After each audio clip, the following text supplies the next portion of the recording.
السلام علیکم حضرات و خواتین، آپ کے علم میں ہے کہ القرآن کورسز نیٹ ورک پاکستان کے زیر اہتمام ہر ماہ کے دوسرے اتوار کو یہاں القرآن کورسز سینٹر بہادر آباد میں درس قرآن و حدیث کا سلسلہ طویل عرصے سے منعقد کیا جا رہا ہے، اور آج کا پروگرام بھی اسی سلسلے کی کڑی ہے۔ اور آج کے ہماری اس نشست کا موضوع ہے وراثت کی تقسیم کا شرعی طریقہ کار۔ ہمارا یہ پروگرام 2 نشستوں پر مشتمل ہوگا، اور آج ہمارے اس پروگرام کی نشست نمبر 1 ہے۔ ہمارے آج کے مدرس ممتاز عالم دین مولانا محمد عثمان نبی والا ہیں۔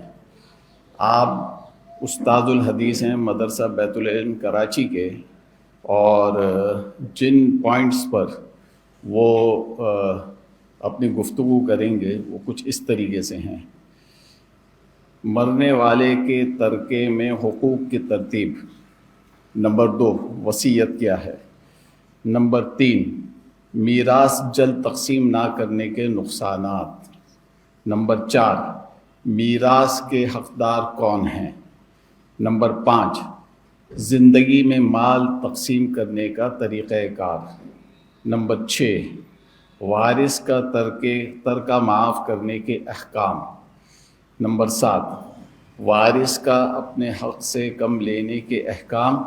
یہ تو چند پوائنٹس لکھے ہوئے ہیں، اس کے علاوہ انشاءاللہ تعالی مولانا پورے موضوع کو کور کریں گے، اور ہماری اس نشست کے آخر میں سوال و جواب کی نشست ہوگی۔ سوال و جواب کے لیے جو ہے سوال نامے دیے جائیں گے، آپ اپنے سوالات لکھ کر دیں گے اور مولانا ان کے جوابات دیں گے، اور ہمیں یہ بھی خیال رکھنا ہوگا کہ ہم صرف موضوع سے متعلق سوالات کریں گے۔ میں مولانا سے گزارش کروں گا کہ درس قرآن و حدیث کا آغاز فرمائیں۔ نحمده ونستعينه ونستغفره ونؤمن به ونتوكل عليه ونعوذ بالله من شرور أنفسنا ومن سيئات أعمالنا، من يهده الله فلا مضل له ومن يضلله فلا هادي له، ونشهد أن لا إله إلا الله وحده لا شريك له، ونشهد أن سيدنا ونبينا ومولانا محمدا عبده ورسوله، أما بعد فأعوذ بالله من الشيطان الرجيم، بسم الله الرحمن الرحيم، لله ملك السماوات والأرض وما فيهن وهو على كل شيء قدير۔ ہمارا آج کا موضوع، جیسے الطاف بھائی نے ذکر فرمایا کہ وراثت کی تقسیم کا شرعی طریقہ کار ہے۔ تو وراثت کی تقسیم میں چونکہ مال کی تقسیم ہے، اس لیے پہلی بات یہ سمجھ لینی چاہیے کہ جو ہمارے پاس مال ہے، جائیداد ہے یا کوئی بھی چیز، وہ کس کی ہے، حقیقی مالک اس کا کون ہے۔ اللہ تبارک و تعالیٰ نے ارشاد فرمایا، للہ ملک السماوات والارض وما فیہن، اللہ ہی کے لیے ہے آسمانوں اور زمین کی بادشاہت، اس کی ملکیت اللہ کے لیے، وما فیہن، اور جو کچھ اس میں ہے اس کا مالک بھی اللہ ہے۔ تو میرے اور آپ کے پاس جو چیز ہے اس کا مالک بھی اللہ،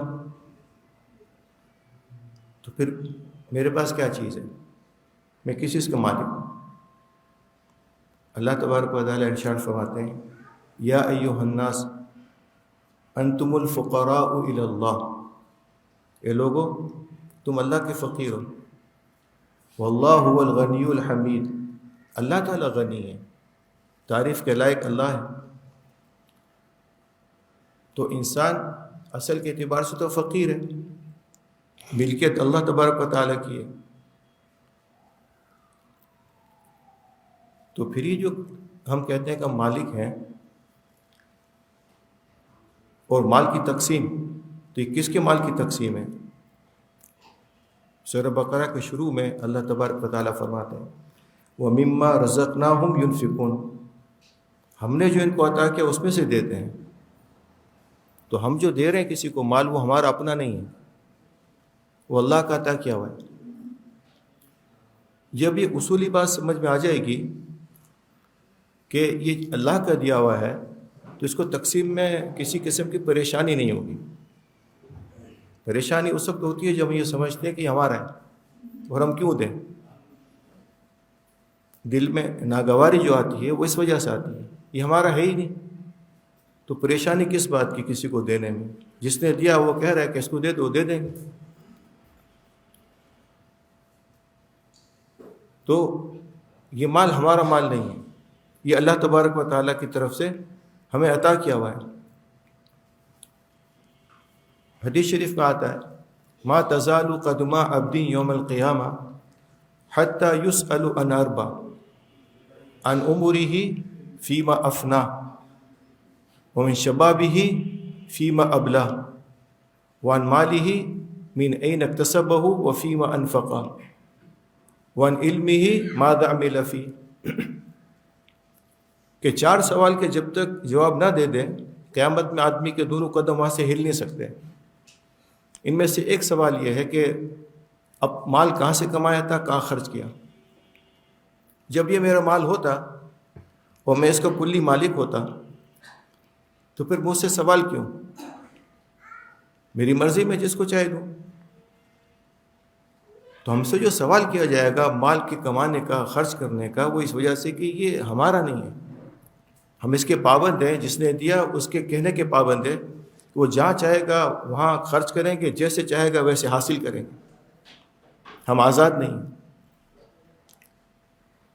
تو انتقال کے بعد بھی جن کے ہاتھ میں مال آتا ہے، جب یہ ان کو یہ بات معلوم ہوگی کہ اللہ کا دیا ہوا ہے اور اللہ نے جیسے کہا اسے تقسیم کرنی ہے، تو پھر دل میں کسی قسم کی کوئی پریشانی نہیں آئے گی. اللہ کے کہنے کے مطابق اگر خرچ نہیں کیا، اللہ نے امانت دی ہمیں، یہ امانت ہے. پھر ہم یہ کہتے ہیں مالک ہیں. یہ کیوں کہتے ہیں؟ اس وجہ سے کہتے ہیں کہ اللہ تبارک و تعالیٰ نے انسان کو اشرف المخلوقات بنایا. حقیقی مالک تو اللہ ہے، لیکن اللہ کی طرف سے انسان کا اکرام اور اعزاز دیکھیے کہ اللہ تعالیٰ نے اس کی ملکیت کو تسلیم کیا ہے. دنیا میں جو چیز دی وہ کہہ سکتے ہیں کہ میں اس کا مالک ہوں. تو یہ جو ملکیت آتی ہے یہ اللہ کی طرف سے اعزاز ہے، اکرام ہے، انعام ہے. کہ جب تک تم دنیا میں رہو میرے کہنے کے مطابق اس مال کو اپنا کہہ بھی سکتے ہو اور اس سے فائدہ بھی اٹھا سکتے ہو. لیکن جیسے ہی آنکھ بند ہوگی، یہ مال اللہ کا تھا، اللہ نے حکم دیا کہ اس کو اس طریقے پہ تقسیم کر دو، اس کے تقسیم کے قوانین بتا دیے. سورہ نساء میں آیت اتری ہے، ان حصوں میں تقسیم کر دو مال کو. تو یہ مال اللہ کا دیا ہوا ہے اور جیسے اللہ تبارک و تعالیٰ چاہیں گے ویسے ہم اس کو خرچ کریں گے. اگر اس اللہ کے کہنے کے مطابق ہم نے تقسیم نہیں کیا، حدیث شریف میں آتا ہے کہ من قطع میراث وارثہ قطع اللہ میراثہ من الجنۃ یوم القیامہ، کہ جس نے کسی وارث کو میراث سے محروم کیا اللہ تبارک و تعالیٰ اس کو جنت سے محروم کر دے گا. یہ وعید کیوں ہے؟ اس لیے کہ یہ مال اللہ کا تھا اور آپ نے اللہ کے دیے ہوئے مال میں خیانت کی، اللہ کے حکموں کے مطابق خرچ نہیں کیا.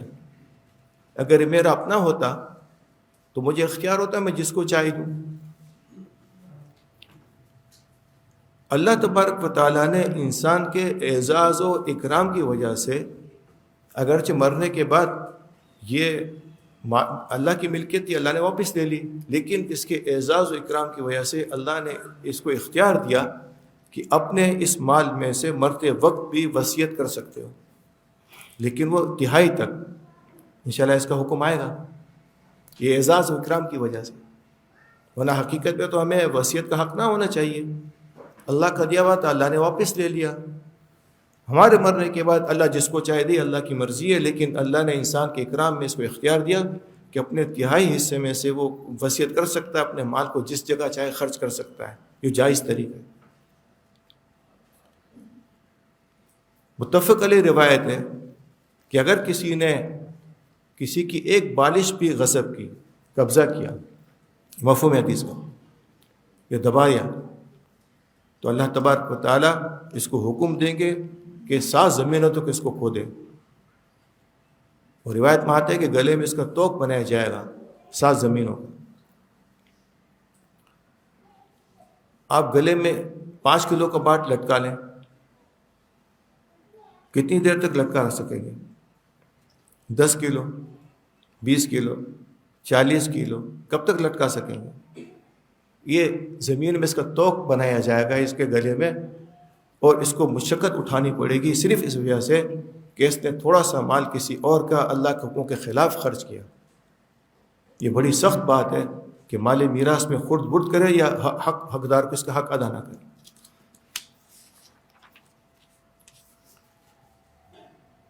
اب ہمارا موضوع مال میراث کی تقسیم۔ مال میراث اور ترکہ یہ کس کو کہتے ہیں؟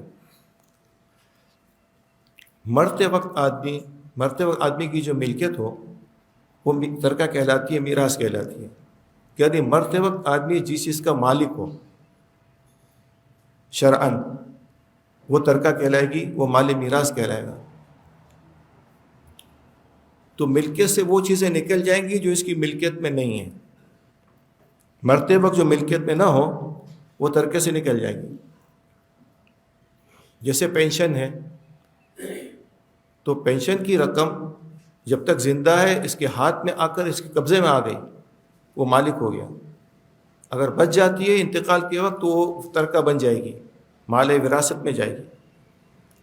لیکن اگر انتقال کے بعد ملتی ہے تو جس کے نام نامزد کی گئی وہ اس کا مالک ہوگا، ترکہ نہیں ہوگا، یہ مال میراث نہیں ہوگا، اس لیے کہ وہ اس کا مالک نہیں ہے۔ مال میراث صرف وہ ہوگا جس کا مرتے وقت مالک ہو۔ تو جس کے نام نامزد کر دی گئی، اس کی بیوی کے نام نامزد کر دی گئی تو بیوی کا حق ہوگا، یا کسی اور وارث کے نام نامزد کر دی گئی تو وہ اس کا وارث ہوگا۔ مال حرام، مال حرام کس کو کہتے ہیں؟ غیر کا مال کسی کے پاس آ جائے غیر شرعی طریقے سے، ناجائز طریقے سے، وہ مال حرام۔ تو مال حرام میں بھی وراثت جاری نہیں ہوگی۔ اگر وارثوں کے پاس مال حرام آ گیا تو ان کو پہ لازم ہے کہ جن کا مال ہے ان کو واپس کر دیں، جن کا مال ہے اس کو واپس کر دیں۔ بعض دفعہ مال حرام کا مالک معلوم نہیں ہوتا، ناممکن ہوتا ہے کہ ان کے مالک کو تلاش کیا جائے، یا ان کو پہنچانا ممکن نہیں ہے، تو پھر اس کا حکم یہ ہے مال حرام کا کہ فقراء پر صدقہ کر دیا جائے، فقیروں کو دے دیا جائے، یعنی مستحق جو ہیں مستحقین میں تقسیم کر دیا جائے۔ بہرحال یہ وراثت میں نہیں جائے گا۔ استعمال کے لیے کوئی چیز لی تھی کہ استعمال کے بعد واپس کر دوں گا، تو وہ بھی مال وراثت میں نہیں جائے گا، جس کی ہے اس کو واپس جائے گی۔ تو ترکہ صرف اس مال کا ہوگا، ترکہ وہ مال ہوگا جس کا مرتے وقت آدمی مالک ہے، جو مالک نہیں تو وہ ترکے میں شمار نہیں ہوگا۔ بعض دفعہ آدمی نامزد کر دیتا ہے اپنے مال کو۔ عورتیں ہوتی ہیں پوتی کی، نواسی کی شادی کے لیے رقم رکھی، زیورات رکھے کہ یہ زیورات میں اپنی بیٹی کو، پوتی کو دوں گی، نواسی کو دوں گی۔ آدمی نے کسی غریب کے لیے کوئی فنڈ نکالا، اس کو علیحدہ رکھ دیا ہے، لکھا ہوا ہے کہ یہ میں فلاں کے لیے نکالا ہوں، یا مسجد بنانے کے لیے نکالا ہوں، یا کسی کے مہینے باندھے ہوئے ہیں اور اس پہ لکھا ہے کہ یہ فلاں کے لیے، لیکن زندگی میں اس کے حوالے نہیں کیا، زندگی میں اس کے حوالے نہیں کیا، نہ یہ وصیت کی کہ میرے مرنے کے بعد یہ جو چیزیں میں نے رکھی ہیں ان کو ادا کر دینا، وصیت بھی نہیں کی۔ تو یہ ساری چیزیں ترکے میں شمار ہوں گی، مال وراثت بنیں گی۔ اور ان میں زکوٰۃ بھی آئے گی۔ یہ جتنا اس طرح کا مال ہے جو نامزد کر دیا گیا لیکن جن کے نام نامزد کیا ان کو شرعی طریقے سے حوالے نہیں کیا گیا یا شرعی طور پر ان کو مالک نہیں بنایا گیا، تو یہ میت کا مال شمار ہوگا اور اس میں میراث جاری ہوگی۔ اب یہ ورثاء پہ منحصر ہے کہ وہ آیا میت کے اس بات کا لاج رکھتے ہیں کہ جس جگہ وہ خرچ کرنا چاہتا تھا خرچ کرنا چاہتے ہیں تو ٹھیک ہے، ان کی خواہش کا احترام کریں گے، ورنہ ورثاء کو اختیار ہے کہ وہ اس مال کو تقسیم کر دے اپنے مقاصد میں۔ تو صرف نامزد کر دینے سے یہ مال ترکے کا مال نہیں بنے گا، میراث کا مال نہیں بنے گا۔ زندگی میں کسی کو تحفہ دیا، اس کو فقہ اصطلاح میں ہبہ کہتے ہیں، ہبہ کر دیا، اردو میں اس کو تحفہ، گفٹ کرنا، تحفہ دینا۔ تو کسی کو تحفہ دیا زندگی میں، تو تحفے کا قاعدہ یہ ہے کہ اگر زندگی میں اس کو دے کر قبضہ دے دیا تو وہ اس کا مالک بن جائے گا، اگر قبضہ نہیں دیا تو جس کے نام تحفہ دیا گیا وہ مالک نہیں بنے گا۔ جیسے یہ چشمہ ہے، میں نے کسی کو کہا کہ میں نے آپ کو گفٹ کیا لیکن قبضہ نہیں دیا، میرے انتقال کے بعد یہ میراث بنے گا کیونکہ میری ملکیت سے خارج نہیں ہوا، لیکن جب زندگی میں اس کے حوالے کر دیا گیا تو پھر اس صورت میں وہ اس کا مالک بن جائے گا۔ دو باتوں کو سمجھنا ضروری ہے، ایک خرید و فروخت اور ایک ہبہ اور تحفہ۔ خرید و فروخت میں یہ ہوتا ہے کہ صرف عقد جب ہو جائے تو محض عقد سے وہ آدمی مالک بن جاتا ہے۔ جیسے میں نے یہ چشمہ بیچا 100 روپے کا کسی شخص کو، کہ میں نے آپ کو یہ چشمہ 100 روپے کا بیچ دیا، اس نے کہا میں نے خرید لیا۔ جب ایک مجلس میں یہ بات ہو گئی تو میری ملکیت سے یہ چشمہ نکل جائے گا، اگرچہ میں نے اس کو قبضہ نہیں دیا، میرے پاس رہتے ہوئے بھی میری ملکیت سے وہ نکل چکا۔ لیکن اگر تحفہ دیا تو تحفہ ملکیت میں اس وقت تک نہیں نکلے گا جب تک میں اس کو قبضہ نہ دوں۔ ہمارے یہاں بہت سارے مسائل ایسے آتے ہیں جن میں ہبہ اور یہ خرید و فروخت کے مسئلے کو ایک جیسا سمجھ کر عمل کرتے ہیں۔ کئی لوگ زندگی میں تحفہ دے دیتے ہیں، مکان کا، دکان کا یا کمپنی کے کسی شیئر کا اپنے، اور شرعی طور پر اس کو مالک نہیں بناتے۔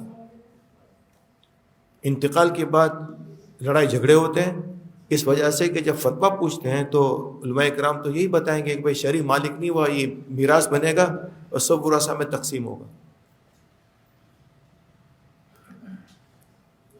ایک آدمی کے 3 بیٹے ہیں، بڑا بیٹا شادی ہوئی، باپ نے اس کو الگ مکان دلا دیا، الگ کر دیا۔ درمیانہ بیٹا شادی ہوئی، باپ نے اس کو مکان دلا دیا، الگ کر دیا۔ تیسرے کے ساتھ خود رہتا ہے۔ اب اس نے یہ تو کہہ دیا یہ مکان میں نے بیٹے کو دیا، لیکن شرعی طور پر جو ہبہ کا قاعدہ ہے اس کے اعتبار سے اس کو مالک نہیں بنایا۔ اب انتقال کے بعد سوال پیدا ہوگا کہ یہ مکان کس کا ہے؟ تو علماء اکرام جب دیکھتے ہیں کہ شرعی قاعدے کے اعتبار سے وہ مالک نہیں بنا تو وہ یہی جواب دیں گے کہ یہ میراث ہے۔ اور عام طور پر ایسا ہوتا ہے کہ مال کسی کو بھی برا نہیں لگتا، مال کسی کو بھی برا نہیں لگتا۔ تو جو 2 بیٹے پہلے سے مالک ہو چکے ہیں مکان کے، وہ بھی دعویٰ کرتے ہیں کہ ہمیں اس میں بھی حصہ چاہیے، اس لیے کہ باپ نے اس کو مالک نہیں بنایا۔ اب پریشانی ہوتی ہے۔ تو ایک صاحب کے ساتھ ایسے ہی مسئلہ ہوا، تو ہم نے کہا کہ آپ نے زندگی میں وضاحت کیوں نہیں کر دی، آپ کو جب یہ بات معلوم تھی؟ تو انہوں نے ہم سے کہا کہ مجھے شرم آئی مجھے اس طرح کی بات کرتے ہوئے۔ تو میں نے کہا جب شرم آئی تو شرم کو باقی رکھو، بے شرم کیوں ہو رہے ہو؟ جب آپ کو باپ کی زندگی میں شرم آئی تھی تو اب بے شرمی کیوں کر رہے ہو؟ اب بھی شرم رکھے۔ یاد رکھیے گا کہ مالی معاملات میں مستند علماء کرام، ٹھیک ہے، ہم جب بیمار ہوتے ہیں تو ہر علاج ہر کسی ڈاکٹر سے نہیں کراتے، کان کے ڈاکٹر الگ ہیں، دماغ کے الگ ہیں، گردے کے الگ ہیں، دل کے الگ ہیں. تو ایسے ہی شرعی مسائل میں بھی مختلف علماء کرام مختلف چیزوں کے ماہر ہوتے ہیں.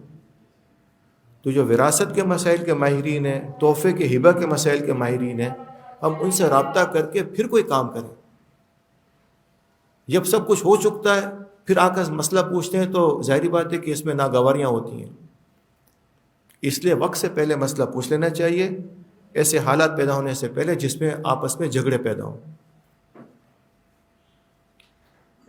ایک چیز اور بھی ہے، وہ یہ کہ انتقال کے وقت آدمی مالک جس چیز کا ہوتا ہے وہ تقسیم ہوتی ہے.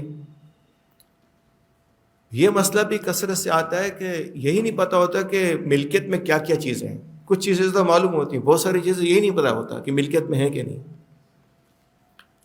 ہم پوچھتے ہیں کوئی کس کی ملکیت ہے تو ورثہ کے پاس کوئی جواب نہیں ہوتا. زندگی میں جو بھی چیزیں ہیں ان کا ممتاز اور الگ ہونا ضروری ہے. یہ معلوم ہو جائے کہ کس کی ملکیت ہے، اس پہ شرم نہیں کرنی چاہیے. ہاں، میں اپنی ملکیت کو جس کو چاہے استعمال کے لیے دوں، میری مرضی ہے. یا کوئی اپنی ملکیت مجھے استعمال کے لیے دے، اس میں کوئی اس کے لیے حرج نہیں ہے، لیکن ملکیت معلوم ہونی چاہیے. یہ گاڑی کس کی ہے تو گاڑی فلاں کی ہے، استعمال کے لیے اجازت دی ہوئی ہے سب کو کہ بھائی سب استعمال کریں، میری طرف سے کوئی منع نہیں. اب اس کا انتقال ہوگا تو گاڑی اس کے ترکے میں جائے گی. اب کوئی وضاحت نہیں گاڑی کس کی، سوال پیدا ہوا کس کی ہے.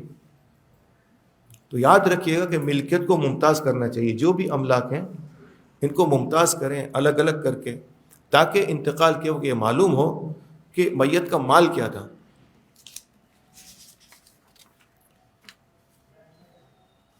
اب تقسیم ترکہ کا وقت آئے گا جب مال معلوم ہو گیا کیا ہے. اس کے بعد تقسیم ترکہ. تقسیم ترکہ سے چند چیزیں پہلے مقدم ہیں. پہلی چیز ہے تجہیز و تکفین. تجہیز و تکفین یعنی کفن دفن کا انتظام میت کے اپنے مال میں سے کیا جائے گا. عورت کا کفن دفن اس کے شوہر کے ذمہ ہے. اگر شوہر والی عورت ہے تو اس کے شوہر کے ذمہ ہے. کفن دفن میت کے اپنے مال میں سے کیا جائے گا، لیکن متوسط طریقے پر. میت کے مال میں سے صدقات خیرات اس طرح کی چیزیں کرنا یہ جائز نہیں ہے، کیونکہ یہ ورثہ کا مال ہے. ہاں، کوئی نابالغ نہ ہو، تمام ورثہ بالغ خوشی کے ساتھ اجازت دیں کہ ہم میت کے مال میں سے خیرات کرنا چاہتے ہیں تو پھر ٹھیک ہے، ورنہ بغیر اجازت کے صدقات خیرات وغیرہ کرنا یہ درست نہ ہوگا. صرف تجہیز و تکفین کا جو خرچہ ہے متوسط طریقے پر متوسط وہ خرچ کیا جائے گا. تجہیز و تکفین کے بعد دوسرا نمبر ہے قرضوں کا. تجہیز و تکفین کے خرچے کے بعد جو مال بچے گا اس میں قرضے نکالے جائیں گے. میت نے جو قرضے لیے ہوئے کسی سے وہ نکالے جائیں گے. اگر پورا مال بھی قرضے میں خرچ ہو جاتا ہے تو کوئی حرج نہیں، پورا مال قرضے میں خرچ ہو جائے گا، ورثہ کو کچھ بھی نہ ملے گا. بلکہ الٹا، اگر میت کے اوپر قرضہ زیادہ ہے مال کم ہے تو اب آخرت میں اس کی پکڑ ہوگی، کیونکہ اسلام میں قرضے کے لیے سخت وعید آئی ہیں. اگر آدمی قرضہ لے اور مال نہ چھوڑے. آپ کو یہ بات معلوم ہوگی کہ رسول پاک صلی اللہ علیہ وسلم اس شخص کی نماز جنازہ نہیں پڑھاتے تھے جو قرضہ چھوڑے اور پیچھے کوئی ادائیگی کے لیے صورت نہ ہو. تو ورثہ کو کیا چاہیے؟ ورثہ کو چاہیے کہ کوشش کر کے میت کے اوپر سے آخرت کا بوجھ ہلکا کر کے اپنے مال میں سے قرض ادا کریں. اب بجائے اس کے کہ میت کا مال ان کو ملتا اپنی طرف سے دینا پڑے، لیکن یہ لازمی نہیں. ورثہ اگر چاہیں گے خوشی کے ساتھ کہ آخرت کا معاملہ ان کا بہتر ہو جائے تو اپنے مال میں سے قرضے ادا کر دیں. قرضے دو قسم کے ہیں، ایک حقوق اللہ، ایک حقوق العباد. حقوق العباد کے قرضے مقدم ہیں، پہلے ان کو ادا کیا جائے گا، اس لیے کہ بندہ محتاج ہے اور اللہ محتاج نہیں. حقوق العباد کے قرضے تو میں نے عرض کیے. حقوق اللہ کے قرضے کون سے ہیں؟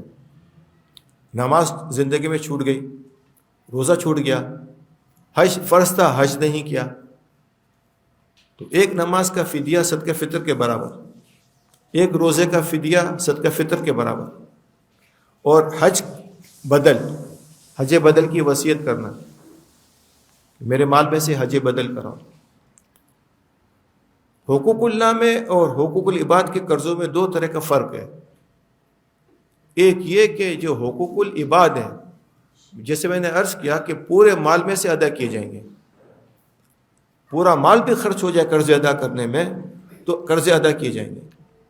حقوق العباد تہائی مال میں سے ادا ہوں گے، صرف تہائی مال میں سے، تہائی سے زیادہ ورثہ کا اختیار ہے، چاہے اس کو قبول کرتے ہیں یا نہیں کرتے۔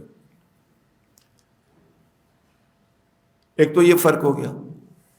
دوسرا، پہلے قرضہ کل مال میں سے ہوگا یا تہائی مال میں سے ہوگا، اور دوسرے کی وصیت ضروری ہے، پہلے کے لیے وصیت کوئی نہیں۔ حقوق العباد میں وصیت نہیں ہے۔ اگر قرضے ثابت ہو گئے، میت نے کچھ بھی نہیں کہا میرے اوپر قرضہ ہے، سب مکو معلوم ہے کہ قرضے لیے ہوئے ہیں، اور بالکل صاف بات ہے، گواہ موجود ہیں کہ اس نے قرضہ لیا ہوا ہے، تو بھی ادا کیے جائیں گے۔ جبکہ حقوق اللہ کے قرضے اس وقت ادا کیے جائیں گے جب میت نے وصیت کی ہوگی کہ میرے مال میں سے میری نمازوں کا فدیہ ادا کر دینا، میرے مال میں سے حج ادا کرا دینا، میں نے حج نہیں کیا۔ اگر اس نے وصیت نہیں کی تو تہائی مال میں سے بھی فدیہ ادا نہیں کیے جائیں گے۔ یہ ورثاء پر منحصر ہے کہ آیا وہ اس مرنے والے کی آخرت کو بہتر بنانا چاہتے ہیں تو اپنے مال میں سے یہ صدقہ کریں، کیونکہ اب جو مال بچے گا یہ وارثوں کا ہے، تو ان کو اختیار ہے کہ اپنے مال میں سے میت کے لیے فدیے کی رقم نکالیں یا نہ نکالیں۔ اس لیے یہ بہت اہم چیز ہے۔ اگر کسی کے ذمہ کوئی نمازیں ہیں، روزے ہیں، حج ہے، تو ایک وصیت نامہ یا ڈائری لکھے، اس میں نوٹ کر یہ لکھ دے کہ میرے ذمہ اتنی نمازیں، اتنے روزے ہیں، اور میرے مرنے کے بعد میرے مال میں سے حج کرایا جائے جب تک میں حج نہ کروں، اور جو نمازیں اس کی ادا ہوتی جائیں اس میں سے وہ مائنس کرتا جائے، حساب کر کہ اتنی نمازیں میں ادا کر چکا ہوں، اب جو باقی بچے گی میری وصیت ہے کہ میرے مال میں سے ادا کی جائے۔ تو اس کی وصیت کے مطابق اس کے تہائی مال میں سے ورثہ پہ لازم ہوگا کہ وہ نماز اور روزے کا فدیہ اور حج وغیرہ کا خیال رکھے۔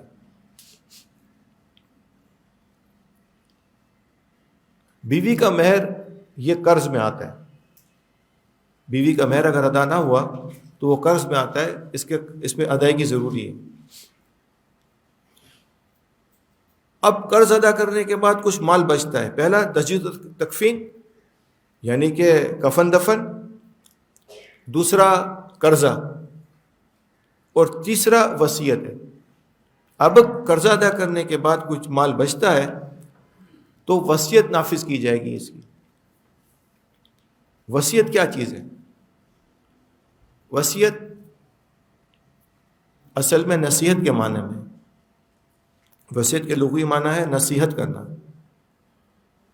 اس لیے وصایا ملتی ہیں، وصایا امام اعظم، وصایا فلاں کی وصیت، تو اس میں آپ دیکھیں گے کہ اس میں بہت ساری چیزیں ایسی ہوتی ہیں جس کا مالی معاملات سے کوئی تعلق نہیں ہوتا۔ بنی اسرائیل کے بارے میں اللہ تبارک و تعالیٰ ارشاد ہے ام کنتم شہداء اذ حضر یعقوب الموت اذ قال لبنیہ ما تعبدون من بعدی، کہ تم لوگ اس وقت حاضر تھے جب یعقوب علیہ السلام کے وقت موت کا وقت آیا، تو انہوں نے اپنے بیٹوں سے کہا کہ میرے بعد کس کی عبادت کرو گے، یعنی وصیت کی اور نصیحت کی کہ تم میرے بعد کس کی عبادت کرو گے، تو انہوں نے کہا کہ اللہ کی عبادت کریں۔ تو ایک نصیحت کرنا کہ میرے مرنے کے بعد آپس میں محبت سے رہنا، میرے مرنے کے بعد غریبوں کا خیال کرنا، ہمارے ملازمین ہیں انہوں نے ہمارا ساتھ دیا، ان کی وجہ سے اللہ نے ہم کو مالدار بنایا، ان کے ساتھ بدسلوکی مت کرنا، رشتہ داروں کے ساتھ حسن سلوک کرنا، ہمارے فلاں رشتہ دار غریب ہیں میں ان کا خیال کرتا رہا تم بھی ان کا خیال کرنا، اس طرح کی نصیحت ہے۔ آپس میں جھگڑنا مت، تمہارا بھائی غصے والا ہے اس کا خیال کرو، آپس میں توڑ پیدا مت کرو، یہ ساری نصیحت کی چیز ہے، یہ وصیت ہے۔ لیکن میراث کے باب میں جو وصیت ہے وہ مالی وصیت ہے۔ میراث کے باب میں وصیت وہ مالی وصیت، مالی وصیت دو طرح کی ہے، ایک واجب ہے اور ایک واجب نہیں، مستحب ہے، بہتر ہے آدمی وصیت کرے۔ جو واجب وصیت ہے جیسے میں نے عرض کیا حقوق اللہ سے متعلق کہ میرے ذمہ اتنی نماز ہے، اتنے روزے، حج ہے، میں وصیت کرتا ہوں کہ میرے مال میں سے ادا کیا جائے، یہ واجب ہے، کیونکہ اس کے ذمہ ادا کرنا ضروری تھا نمازوں کا، اس نے ادا نہیں کیا۔ لوگوں سے قرض لیا ہوا ہے، یہ بتانا واجب ہے جبکہ کوئی گواہ موجود نہ ہو، لیکن اگر لکھا ہوا ہے تو پھر ضروری نہیں ہے۔ دکان کے لیجر بنے ہوئے ہیں، سب کو پتہ ہے کہ مال اتنا آ رہا ہے، اتنے کی پیمنٹ باقی ہے، اب وصیت لازم نہیں کیونکہ پہلے سے معلوم ہے، وہ اکاؤنٹنٹ کو معلوم ہے کہ بھائی یہ کتنا یہ دکان کا مال لوگوں سے لیا ہوا ہے، اس کی پیمنٹ ہمیں دینی ہے۔ تو جو لوگوں سے قرضہ لیا ہوا ہے ان کو بتانا بھی واجب ہے۔ حدیث شریف میں آتا ہے کہ کسی شخص کے اوپر کوئی ایسی چیز ہو جس کی وصیت اس کے لیے ضروری اور وصیت نہ کرے، 2 رات اس کے اوپر ایسی نہیں گزرنی چاہیے کہ اس کے پاس وصیت لکھی ہوئی نہ ہو۔ خدا نخواستہ موت آ گئی، آپ کے ذمے جو حقوق ہیں آپ نے کہے نہیں، وہ رسان ادا نہیں کیے، تو آخرت میں ذمے میں آ جائیں گی اور وہ لوگ آپ سے مانگیں گے، آخرت میں کوئی نہیں چھوڑے گا، آخرت میں سب محتاج ہیں۔ تو آخرت میں یہ حال ہوگا، کوئی معافی کہے گا نا مجھے معاف کر، بولے میں کہاں سے معاف کروں، میں اپنی خود پریشانی میں ہوں، سب حقوق مانگیں گے۔ اس لیے آخرت کے حقوق سے بچنے کے لیے وصیت ضروری ہے۔ اب اگلا مسئلہ تقسیم کا آئے گا۔ اب 3 چیزیں ہو گئیں، میت کے مال میں سے اس کا کفن دفن، اس کا قرضہ اور پھر وصیت۔ اب جو مال بچے گا اب ورثہ پہ تقسیم ہوگا۔ ورثہ پہ تقسیم کرنے کے لیے یہ سمجھ لیں کہ جو ورثہ کو حصے ملتے ہیں نا وہ اختیاری نہیں ہیں، یہ جبری ہیں۔ مفتی شفیع صاحب رحمۃ اللہ علیہ نے معارف القرآن میں بھی لکھا ہے، ورثہ کے حصے جبری کا مطلب لازمی ہے، اللہ کی طرف سے یہ قانون، جس شخص کا انتقال ہو جائے تو اس کے ورثہ کو جو حصے اللہ نے مقرر کیے ہیں وہ اس کو مل جاتے ہیں، چاہے وہ چاہے یا نہ چاہے۔ اگر کوئی شخص یہاں تک یوں کہہ دے کہ مجھے حصہ نہیں چاہیے، تب بھی اس کا حصہ اس کو ملے گا، اس کا مالک بن گیا۔ آپ کو اپنی ملکیت میں لینے کا اختیار نہیں ہے کہ نہ لیں، آپ ملکیت میں آ چکا۔ اگلا سوال یہ کہ اگر آپ اس کو اپنی ملکیت سے نکالنا چاہتے ہیں تو کئی راستے ہیں، وہ اپنی ملکیت سے نکال دیں۔ جیسے آپ ابھی جو جن چیزوں کا مالک ہیں، آپ چاہے اس کو بیچ دیں، چاہے کسی کو تحفہ دے دیں، کچھ بھی کر سکتے ہیں۔ اب یہ میراث کا مال جو آپ کے پاس آ گیا، آپ کسی اور کو دینا چاہتے ہیں، آپ شرعی طریقے سے دے دیں، اس کو مالک بنا دیں۔ تو ملکیت سے نکال تو سکتے ہیں لیکن ملکیت میں آنے کے اختیارات نہیں، وہ تو آ چکا، انتقال کے بعد ملکیت آپ کی لازم ہو چکی، یہ جبری حصے ہیں۔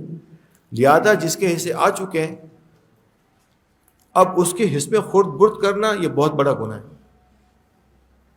بہت بڑا گناہ، یہ جائز نہیں ہے۔ اب جو ملکیت سے نکالیں گے تو شرعی قاعدے کے مطابق نکالیں گے۔ اب تقسیم وراثت میں تاخیر نہیں کرنی چاہیے، تاخیر کرنے کے بڑے سنگین نتائج نکلتے ہیں۔ وراثت کی تقسیم کا طریقہ کار ایک تو یہ کہ سب کے حصے الگ الگ کر کے ان کو حوالے کر دیں، اس کا اتنا زیور، اس کا اتنا روپیہ، اس کی اتنی پراپرٹی تقسیم کر کے سب کو قبضہ دے کے الگ الگ کر دیا۔ اگر یہ ممکن ہو تو سب سے بہتر صورت یہی ہے کہ سب کو الگ الگ چیزوں کا مالک بنا کر فارغ کر دیا جائے۔ بعض دفعہ ایسا ممکن نہیں ہوتا، کچھ چیزوں میں ممکن ہوتا ہے، کچھ چیزوں میں نہیں ہوتا۔ اسے روپیہ پیسہ میں تو ممکن ہے کہ چلو ہم زیور وغیرہ میں الگ الگ کر دیں، پراپرٹی میں بعض اوقات نہیں ہوتا۔ ایک مکان ہے جس میں بھائی بہن سب رہتے ہیں، اگر الگ الگ کرتے ہیں تو سب کے پاس اتنا روپیہ آتا ہے کہ وہ الگ رہائش لے نہیں سکتے، تو اب کیا کریں گے؟ تو کیا مکان بیچ کے سب کو پیسے دے دیں؟ تو وہ کہاں جائیں گے؟ اس صورت میں ان کے حصے جو پڑ چکے ہیں اس کو تحریری نوٹ کر لیا جائے، تحریری طور پر اس کے سرکاری ڈاکیومنٹس بنا لیے جائیں تاکہ ملکیت میں کوئی بعد میں کسی کی نیت خراب نہ ہو کہ اب یہ بہن کا اتنا حصہ، بھائی کا اتنا حصہ۔ اور آئندہ کے مکان بکے گا تو اس کی جو بکنے کے وقت اس کی جو مالیت آئے گی اس میں اتنا حساب میں ملے گا. تحریری طور پر یہ لے لیا جائے. بعض دفعہ ایسا کیا جاتا ہے کہ باپ کا انتقال ہو گیا, بیٹے نے مکان پہ قبضہ کر لیا اور اپنی بہن کو کہا, یعنی میت کی بیٹی کو, کہ میں آپ کو جو ہے نا مکان میں ابھی اتنا حصہ آپ کا بنتا ہے, 1 کروڑ روپے بنتے ہیں, میں آپ کو انشاءاللہ دے دوں گا. اب کب دے دوں گا اس کا کوئی ٹائم پیریڈ نہیں ہے. مکان جب انتقال ہوا 3 کروڑ روپے کا تھا. جب یہ پیسے ادا کرنے کا وقت آ رہا ہے تو مکان کی قیمت 8 کروڑ روپے ہو چکی ہے. اب بیٹی کے پاس جو پیسے آئے وہ کتنے آئے؟ کم آئے. 1 کروڑ روپے تم اس کو ملیں گے, لیکن 1 کروڑ روپے کو کچھ بھی نہیں کر سکتی فی الحال, جو اس وقت کر سکتی تھی. تو یہ مسائل پیدا ہوں گے تاخیر کرنے میں. فوراً دے دیا جائے. اگر حصے رکھ کر پھر جب بیچے تو اس کی قیمت ادا کی جائے. اگر کسی بیٹی کو فارغ کرنا ہے بھائی نے اپنی بہن کو, تو اس وقت کے جتنے پیسے بنتے وہ اس وقت اس کو دے دے. اگر وہ دے نہیں سکتا تو ٹائم پیریڈ طے کرے کہ میں 1 سال میں, 1.5 سال میں, 2 سال میں آپ کو رقم ادا کروں گا. تو اس صورت میں بیٹی اپنا حصہ بھائی کو فروخت کرے گی کہ دیکھو اس وقت اس کی مالیت ہے 1 کروڑ روپے میرے حصے کی, لیکن 1.5 سال کے اندر امید ہے کہ یہ ڈبل ہو جائے گی. لہٰذا میں اپنا 1 کروڑ کا حصہ کو 2 کروڑ میں فروخت کرتی ہوں. میں 1 کروڑ روپے پہ راضی نہیں ہوں. اندھیرے میں رکھ کر کسی کے مال کو اس طرح لینا یہ جائز نہیں ہے. لہذا یہ ضروری ہے کہ مال کی تقسیم میں بہت زیادہ خیال کیا جائے. بعض دفعہ نیت خراب ہوتی ہے تاخیر کرنے میں. وہ چاہتا ہے کہ میں ساری چیز پہ خود قبضہ کر لوں, آہستہ آہستہ معاملہ ٹھنڈا ہوتا جائے گا, پھر کاغذات سب اپنے نام کرا کر ان کو سب کو الگ. ایسا کئی دفعہ ہوا ہے. جو قابض ہوتا ہے سارے ڈاکومنٹس اپنے نام کرا لیتا ہے. تو اس کا تو بہت بڑا گناہ ہے. یہ پہلے عرض کیا کہ اللہ تبارک و تعالیٰ اس کو سخت سزا دیں گے, لیکن نیت صاف ہے, کوئی خراب نہیں ہے, تاخیر کی جا رہی ہے. تو اگر تاخیر کرنے میں مالی معاملات میں علماء کرام سے مشورہ کر کے آپ نے کوئی لاہ عمل طے نہیں کیا تو مسائل پیچیدہ ہو جائیں گے. سب سے پہلی بات یہ, اگر چلتا کاروبار ہے میت کا, وارث اس میں آئے, ظاہری بات ہے کہ سب کے سب تو ورکنگ پارٹنر نہیں ہوں گے. عام طور پہ لڑکیاں ہوتی ہیں وہ ورکنگ پارٹنر نہیں ہوتی, عورتیں. بچے ہوتے ہیں, بچوں میں بھی سب لڑکے نہیں ہوتے. ایک چھوٹا بچہ امریکہ میں تعلیم حاصل کر رہا ہے, وہ ورکنگ پارٹنر نہیں. جنہوں نے ورکنگ کی اور کاروبار کو مرنے کے بعد باپ کے عروج پہ لے گئے, وہ ان کا کیا حصہ؟ کوئی طے نہیں کرتے کہ ہم ورکنگ پارٹنر ہیں, آپ کے اتنے حصے ہیں, مرنے کے بعد ہمارا کیا ہوگا, مطلب بعد میں جب تقسیم کریں گے. تو یہ مسئلہ پیدا ہوگا کہ ورکنگ پارٹنر کا حصہ کیا ہوگا, کوئی طے نہیں کیا, کام چل رہا ہے. درمیان میں کوئی شخص انتقال کر جائے, تو پہلے 4 بھائی تھے, اب ایک بھائی کا انتقال ہوا, اس کے 3 بچے ہیں, تینوں بچے اس کمپنی کے اندر اس کے شیئر کے مالک بن جائیں گے. تو وہ حصے دار بڑھ گئے, پیچیدگیاں بڑھیں گی, ان کا انوالومنٹ ہوگا, یہ مسائل پیدا ہوں گے. پراپرٹی 1 یا 2 شخص نے اپنے قبضے میں لے لی, 2-3 ورثاء ہیں جو پراپرٹی سے فائدہ نہیں اٹھا رہے, تو پراپرٹی میں ان کا حصہ تو ہے نا, تو ان کے حصے کے بدلے ان کو کیا بینیفٹ مل رہے ہیں؟ وہ بعد میں شکایت کرتے ہیں کہ اتنے سال تک یہ مکان پر رہے, نہ ہمیں کرایہ دیا نہ کچھ کیا. یاد رکھیے وہ ان کا حصہ تھا, ان کی اجازت کے بغیر اس سے فائدہ اٹھانا جائز نہیں ہے, کیونکہ حصے پڑ چکے ہیں لازمی اللہ کی طرف سے. تو وہ حصوں کو جائز طریقے سے ان سے فائدہ اٹھایا جائے, ان کا عوض مقرر کیا جائے, یا ان سے اجازت شرعی طریقے سے لی جائے, جس میں کسی قسم کو کوئی دباؤ نہ ہو. یہ تحریری چیزیں ہوں تو سب سے زیادہ بہتر یہ کہ سب چیزیں تحریری کی جائیں. پھر اس پراپرٹی پر ایک بھائی نے تعمیر کی, یہ بھی کئی دفعہ مسئلہ آتا ہے. پراپرٹی بھی تقسیم نہیں ہوئی ورثاء میں, ایک بھائی جو رہتا تھا اس پہ اس نے تعمیر کی اپنے پیسے سے, تو اس تعمیر کی کیا حیثیت ہوگی؟ تو تاخیر اگر بلا وضاحت ہو تو مسائل پیچیدہ در پیچیدہ ہوتے جائیں گے. کئی دفعہ لوگ آتے ہیں علماء اکرام کے پاس مسئلہ پوچھنے، خود ان کے پاس بھی کسی قسم کی وضاحت نہیں ہوتی. آپ یہ بتائیے کہ جب ان کے پاس اپنے پاس وضاحت نہ ہو تو علماء اکرام اس مسئلے کا حل کیسے نکالیں گے؟ وضاحتیں نہیں ہوتی. بعض حضرات ایسے ہوتے ہیں جن کو کچھ چیزیں معلوم ہوتی ہیں، ان کا انتقال ہو جاتا ہے، وہ وضاحت اپنے ساتھ دنیا سے لے کے چلا جاتا ہے. بتانے والا اور کوئی نہیں کہ اس پراپرٹی کا مالک کون ہے، یہ چیز آئی تو کہاں آئی، کب آئی، کیا اس کی صورت تھی، کچھ پتہ نہیں، وارثوں کی ہے کہ نہیں ہے. تو تاخیر کرنے میں بلا وضاحت کے، بلا کسی ترتیب کے پیچیدگیاں در پیچیدگیاں ہوں گی جو پریشانی کا سبب ہوں گی اور آپس میں اختلافات و نزاع کا سبب بنے گی. اس لیے یا تو تقسیم کر دی جائے یا تقسیم کا لاہ عمل طے کر دیا جائے، ان کے حصے رکھ دیے جائیں اور ان کی ترتیب بنائی جائے. اب اس کے بعد وارثوں کی تقسیم کا سوال پیدا ہوگا. وارثوں میں تقسیم ہوگی، مال کی تقسیم وارثوں میں ہوگی. تو وارث دو قسم کے ہیں. ایک وہ وارث ہیں جن کے حصے قرآن مجید میں مقرر کیے گئے، احادیث میں بھی ہیں جن کے حصے مقرر ہیں. اور مقرر حصے کو عربی زبان میں فرض کہتے ہیں. فرض کے اور بھی معنی ہے، لیکن ایک معنی یہ حصہ. جن کو ملتے ہیں ان کو ذوی الفروض کہا جاتا ہے. ذو اصل میں عربی معنی میں، عربی کے اندر والے کے معنی میں آتا ہے. ذوی الفروض یعنی کہ مقرر حصے والا. تو جن کے حصے مقرر ہیں تو حصے پہلے سمجھ لیں کہ حصے 6 ہیں. کل حصے جو ہیں وہ 6 ہیں. نصف، ربع، ثمن، ثلثان، ثلث اور سدس. یہ قرآن مجید میں سورہ نساء پڑھیں گے تو اس میں آپ کو یہ چیز ملے گی. نصف آدھا، ربع چوتھائی، ثمن 8واں حصہ، ثلثان 2/3، ثلث 1/3، سدس 6واں حصہ. آپ پرسنٹیج نکالیں تو پرسنٹیج میں بھی ہو جائے گا. ان کو یاد کرنے کا ایک بہت آسان فارمولہ ہے، وہ یہ کہ 2 بڑے حصے ہیں، ایک نصف اور ایک 2/3. 2/3 سب سے بڑا حصہ ہے، ایک ہے نصف، باقی سب حصے ان سے چھوٹے ہیں، 4 حصے ان سے چھوٹے ہیں. یاد کرنے کا فارمولہ یہ ہے کہ آپ 2 حصے یاد کر لیں، باقی حصے آپ کو خود بخود یاد ہو جائیں گے. 2 حصے نصف اور دوسرا ثلثان، یہ یاد کر لیں.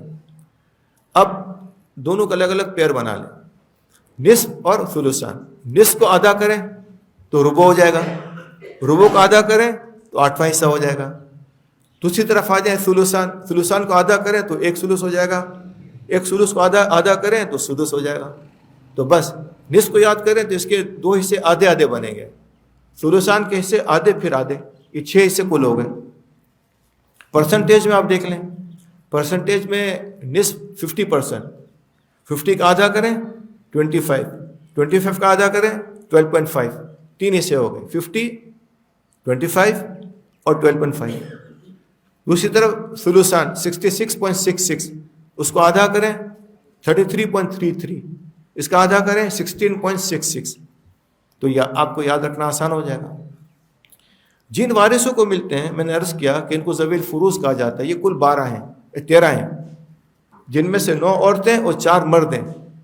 یہ کہتے ہیں نا اسلام میں عورتوں کے حقوق، تو اس سے بڑھ کر کیا ہوگا کہ اللہ تبارک و تعالیٰ نے میراث میں جو حصے مقرر کیے ان میں عورتوں کی تعداد 9 ہے، مرد 4 ہیں.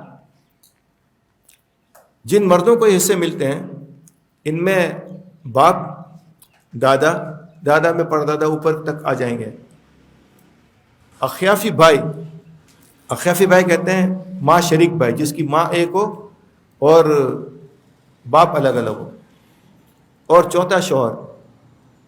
اچھا، اس کی وضاحت ضروری ہے کہ میراث میں جو میں نے آپ سے عرض کیا نا کہ بیٹا، یہ باپ، دادا، تو کس کا باپ کس کا دادا؟ تو میراث میں یاد رکھیے گا، یہ بہت بڑی غلطی کرتے ہیں سوال پوچھنے والے. میراث میں رشتے ہمیشہ بیان کیے جائیں گے کس سے؟ محروم سے، میت سے رشتے بیان کیے جائیں. تو ہم نے جو عرض کیا نا کہ باپ تو میت کا باپ، دادا میت کا دادا. اب میں ایک مثال دوں آپ کو. ایک صاحب نے پوچھا کہ ایک شخص کا انتقال ہو گیا، اس کی بیٹی ہے، ماں ہے اور پھوپھی ہے. ایک مسئلہ پوچھا، بیٹی ہے، ماں ہے اور پھوپھی. بیٹی کو آدھا ملتا ہے اگر ایک ہو تو، اور بیٹی ہو تو ماں کو ملتا ہے چھٹا حصہ. تو ہم نے کہا کہ بیٹی کو آدھا، ماں کو چھٹا حصہ، اور پھوپھی محروم ہو جائے گی. اور بعد میں اس کی تقسیم اور بھی ہوتی ہے. تو اس نے فون کر کے کہا کہ میں نے کسی اور جگہ پوچھا تو وہ تو کہتے ہیں کہ پھوپھی کو ملے گا. تو میں نے کہا پھوپھی تو وارث ہی نہیں ہوتی، وہ تو بہت دور کی وارث ہے، ذوی الارحام کے اندر آتی ہے، اس کو تو وراثت میں حصہ نہیں ملتا. میں نے کہا آپ وہ فتویٰ مجھے بھیجیں. فتویٰ بھیجا تو اس میں سوال لکھا ہوا تھا کہ میت کی بیٹی، بیوی اور بہن. تو پوچھنے والے نے کیا پوچھا سوال کر کے کہ بیٹی کا انتقال ہو گیا اور ماں جو ہے نا بیٹی سے رشتہ جوڑ دیا کہ ماں ہے لیکن بیٹی کی ماں ہے، میت کی تو وہ بنتی ہے بیوی، اور پھوپھی تو یہ پھوپھی بیٹی کی پھوپھی ہے، میت کی بہن. تو میں نے کہا آپ نے سوال میں ماں پوچھا اور پھوپھی پوچھی، تو یاد رکھیے گا کہ رشتے میت سے بیان کیے جائیں. اب مسئلہ کیا ہو جائے گا کہ میت کی بیٹی ہے، بیوی ہے اور بہن ہے، تو بیٹی کو آدھا ملے گا، ماں کو جو ہے نا بیوی کو 8واں حصہ 12.5، بیٹی کو 50، باقی جو کچھ بچے گا وہ بہن کو مل جائے گا، بہن ہسبہ. اب مسئلہ بالکل فرق پڑ گیا. تو رشتے ہمیشہ یاد رکھیے گا کہ جب بھی سوال پوچھنا ہو تو رشتے ہمیشہ میت سے بیان کیے جائیں. ٹھیک ہے نا. جیسے میں نے عرض کیا کہ ذوی الفروض کل 13 ہیں، جن میں سے 4 مردوں کا ذکر میں نے کیا، باپ، دادا، اخیافی بھائی یعنی ماں شریک بھائی اور شوہر. اچھا، ماں شریک بھائی جو ہے نا وہ میت کا ماں شریک بھائی ہوگا. بعض دفعہ ایسا ہوتا ہے کہ رشتے میت سے بیان نہیں کیے جاتے ہیں. جیسے ایک مثال میں نے آپ کو دی، اب ایک شخص کا انتقال ہو گیا، اس کی 2 بیویاں تھیں، دونوں بیویوں سے اولاد تھی. اب یہ پہلی جب بیوی کا اس سے طلاق واقع ہو گئی یا انتقال ہوا، جو بھی ہوا، تو وہ بچے الگ ہو گئے. دوسری بیوی کے ساتھ آدمی رہتا رہا اور ساری زندگی انہی کے ساتھ گزاری، ان سے کوئی تعلق خاص رہا نہیں پہلی بیوی کے بچوں کے ساتھ، پہلی بیوی سے یا طلاق پڑ گئی تھی یا بیوی کا انتقال ہو گیا تھا، بچوں سے خاص تعلق رہا نہیں. اب انتقال کے بعد پوچھتے کہ مولوی صاحب وہ تو ہمارا بھائی تھا، ان سے تمہارا کوئی تعلق نہیں، وہ بھی میراث میں حصے دار ہوں گے. یہ سوال اس لیے پوچھتے ہیں کہ رشتے نہیں معلوم، میت سے رشتہ بیان کیا جائے گا. تو وہ جو بچہ ہے وہ کس کا ہے؟ میت کا بیٹا ہے، بھائی تو اس کا ہے نا، یہ جو بیٹا ہے اس کا بھائی ہے، اخیافی ماں شریک بھائی ہے. ماں شریک حصے دار سب سے کمزور وارث ہوتے ہیں، سب سے کمزور وارث. لیکن یہاں یہ ماں شریک بھائی اس بیٹے کا ہے، لیکن باپ کا تو بیٹا ہے نا، اور بیٹے میں سوتیلا وغیرہ نہیں ہوتا، بیٹے حقیقی ہوتے ہیں،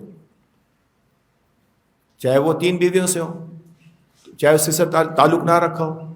تو بیٹا جو ہوگا وہ تو حقیقی ہے، تو اس کے تو بیٹے 2 ہو گئے، اب ایک نہیں ہے. تو 2 بیٹوں کو وہی حصہ ملے، ایک حصہ وہ ملے، اتنا ہی ملے گا جو جتنا دوسرے کو ملے گا. اس کا خیال کیا ہے.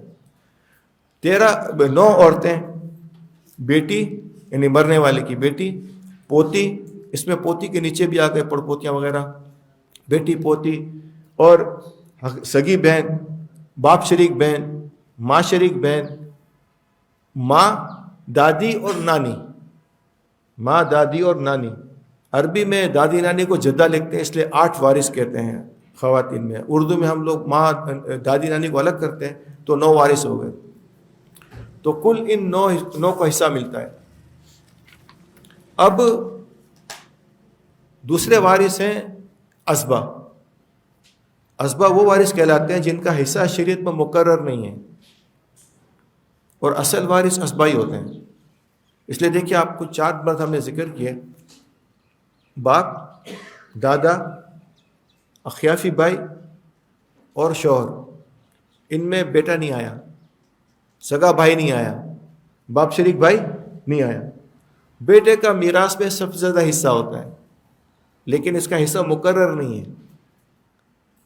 یہ اسبا ہے. اسبا کا مطلب یہ ہوتا ہے کہ جن کے حصے مقرر ہیں، ان کو دینے کے بعد جو کچھ بچ جائے گا وہ اسبا کو مل جائے گا. اور اگر یہ بیٹا اپنی بہن کے ساتھ شریک ہوگا تو بہن کا مقرر حصہ اب ختم ہو جائے گا. جیسے کسی کا انتقال ہوا، اس کی ایک بیٹی ہے اور پوتی ہے، تو بیٹی کو آدھا ملے گا، پوتی کو چھٹا حصہ ملے گا. لیکن اگر ایک بیٹی ہے اور اس کے ساتھ بیٹا بھی ہے تو بیٹی کو آدھا حصہ نہیں ملے گا، بیٹی کا حصہ ختم ہو جائے گا جو مقرر حصہ. اب یہ ہوگا للذکر مثل حظ الانثیین 1:2 کے ریشو سے ملے گا. بیٹی کو ایک حصہ، بیٹے کو 2 حصے، مقرر حصہ ختم ہو جائے گا. تو یہ حصوں کی تقسیمیں باریکیاں ہوتی ہیں. بعض لوگ مختصر سے ترجمہ قرآن پڑھ کر یا تھوڑی سی چیزیں سمجھ کر تقسیم کرنا شروع کر دیتے ہیں. وہ سمجھتے ہیں کہ ہمیں آتا ہے، حالانکہ ایسا نہیں ہوتا. دیکھیے وراثت کا علم کوئی مشکل نہیں ہے، آسان ہے، کوئی پیچیدگی نہیں ہے اس میں زیادہ، لیکن سیکھنا پڑتا ہے. بغیر سیکھے ہوئے ہم کام کریں گے. ایک صاحب نے ہم سے مسئلہ پوچھا تو ہم نے ان کو جواب دیا اس طرح ہوگا. تو وہ کہنے لگا کہ میں نے تو اس کے خلاف کیا ہے، ہماری برادری میں تقسیم کر دی، وہ ایک عورت کو اتنا حصہ دے دیا. تو میں نے کہا کہ آپ ان سے واپس لے کر ورثہ کو دیجئے، تو زیادہ چلا گیا ان کے پاس. تو کہنے لگا کہ اب لینے کے بعد کون دے گا؟ کہا کہ مجھے آپ اس کا فتویٰ لا کر دیجئے. میں نے بڑے دارالفتاء میں مہر لگا فتویٰ ان کے حوالے کیا تو افسوس کر رہے تھے کہ میں نے جو ہے نا علماء سے پوچھے بغیر اس کی تقسیم کی، اور آج یہ میرے گلے میں آ گیا کہ اتنا مال میں نے دوسروں کا ایک عورت کے حوالے کر دیا. تو یاد رکھیے گا کہ تقسیم وراثت کے اصول جو ہے مشکل نہیں ہے، لیکن بغیر سیکھے ہوئے نہیں کرنے چاہیے. اب جیسے میں نے عرض کیا کہ ذوی الفروض ہیں، وہ جن کے حصے مقرر ہیں، ان کو دینے کے بعد جو بچے گا وہ اسبا کو مل جائے گا، تو مال ختم ہو گیا. بعض دفعہ ایسا ہوتا ہے کہ اسبا نہیں ہوتے.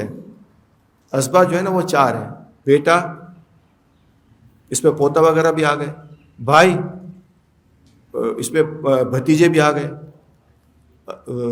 اللہ بھائی، باپ شریک بھائی، اس میں بھی اللہ بھتیجے آ گئے، اور چچا.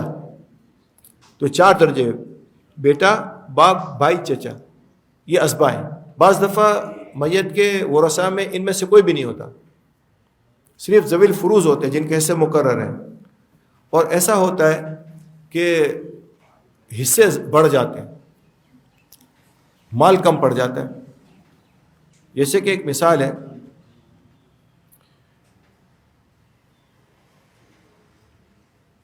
شوہر ہے، 2 بہنیں، شوہر اور 2 بہنیں. تو شوہر کو مال میں سے آدھا حصہ ملتا ہے 50%، 2 بہنوں کو ملتا ہے 66.66%. تو اگر ہم شوہر کو 50% دیں تو 66% تو بچے گا نہیں.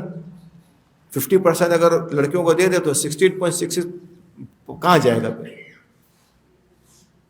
اسی طرح اگر ہم بہنوں کو 66.66 دے دیں تو 50% شوہر کے لیے نہیں بچے گا. تو کیا کریں؟ حضرت عمر رضی اللہ تعالیٰ عنہ کے زمانے میں یہ مسئلہ پیش آیا. اس سے پہلے بھی پیش آتا رہا، لیکن حضرت عمر کے زمانے میں اس پہ اجماع ہوا، یعنی سب صحابہ اس میں متفق ہو گئے اب اس طرح کرنا ہے. حضرت زید بن ثابت رضی اللہ تعالیٰ عنہ نے اس کا حل بتایا کہ ورثہ کے حصے جو ہیں وہ بڑھا دیے جائیں. یعنی بجائے اس کے کہ ہم 100 حصے بناتے ہیں، اب اس میں کتنے حصے بن جائیں گے؟ یعنی 66.66 آپ کریں اور اس میں 50 جمع کریں تو کل بنیں گے 100 سے بڑھ جائیں گے نا. یہ